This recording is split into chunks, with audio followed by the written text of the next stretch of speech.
misitu ya asili na mashamba ya miti wanapatiwa elimu endelevu kuhusu matumizi bora ya ardhi, udhibiti na uchomaji moto holela na usimamizi shirikishi wa misitu ya vijiji. Nafahamu kwamba jitihada kubwa zimefanyika katika utoaji wa elimu na hamasa ili kujenga uadilifu katika matumizi ya rasilimali zetu, lakini jitihada kubwa zaidi ni pamoja zinahitajika na kutoa katika utoaji elimu kuhusu udhibiti uharibifu wa rasilimali zetu. Hivyo basi, angalieni uwezekano wa kuunganisha nguvu kati ya wadau ili kuwa na programu kubwa zaidi ya uelimishaji. Tatu, Wizara ya Maliasili na Utalii kupitia Taasisi ya Utafiti wa Misitu Tanzania TAFORI inatakiwa kufanya tafiti zitakazojibu changamoto mbalimbali ambazo wakulima wa miti wanakabiliana nazo, hususan zile zinazojitokeza kwenye misitu yetu ya asili. Aidha, tafiti hizo zijumuishe zile zinazohusu miti inayofaa kwa maeneo ya mkoa wa Lindi na mikoa mingine nchini, ikiwa ni pamoja na miti dawa. 4, ni hitaji la kulifanya zoezi la upandaji miti kuwa endelevu. Ninaitaka Wizara ya Maliasili na Utalii kupitia mfuko wa misitu TAF kuwezesha miradi ya upandaji miti kwa kuanzisha mashamba ya miti ya vijiji na watu binafsi.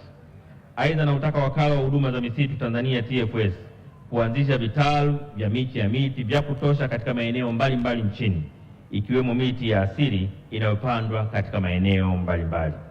Sambamba na hilo, elimu ya kutosha itolewe kwa wananchi ili waweze kuitunza na kuikuza miti hiyo.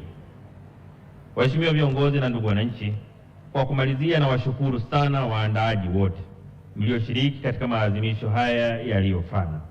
Naendelea kutoa rai kwa kila mwananchi kushiriki jitihada za kupanda na kutunza miti yetu. Ndugu wananchi, kabla sijamalizia, niseme tu changamoto ya umeme nimeisikia.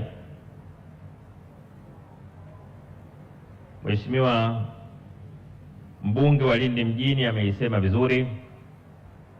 Mwenyekiti wa wabunge wa mkoa wa Lindi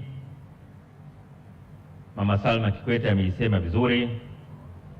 Mkuu wa mkoa uliponipa briefing jana ulinieleza vizuri kuhusu changamoto na mahitaji ya umeme wa gridi ya taifa. Lakini hata Mheshimiwa Nape Mnauye tulipoonana jana, naye aliongelea kwa msisitizo sana gridi ya taifa. Sasa sina hakika kama mlikaa kula njama ili kila mmoja anitafute peke yake kuniambia au imetokea kwa bahati tu, sina hakika. Lakini niseme wabunge wote wa mkoa wa Lindi mmekuwa mnalisukuma jambo hili. Nataka nitumie nafasi hii kuhakikishia kwamba katika mipango ya serikali swala la umeme wa gridi ya taifa kwa mikoa ya Lindi na Mtwara limeshaanza kufanyiwa kazi.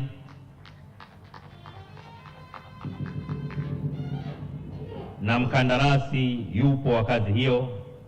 Nitumie tu nafasi hii kumwelekeza Waziri wa Nishati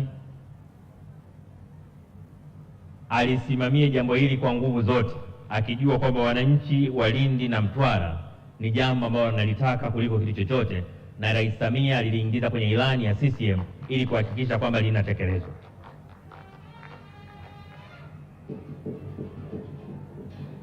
Kwa hiyo kwa Waziri wa Nishati ndugu Ndejembi, kokote aliko, aupate ujumbe huu kwamba asipolisimamia yeye binafsi jambo hili kwa haraka, maana yake ni kwamba anakiuka maelekezo ya rais, anapuuza msisitizo wa makamu wa rais, na anatupilia mbali ilani ya uchaguzi ya Chama cha Mapinduzi.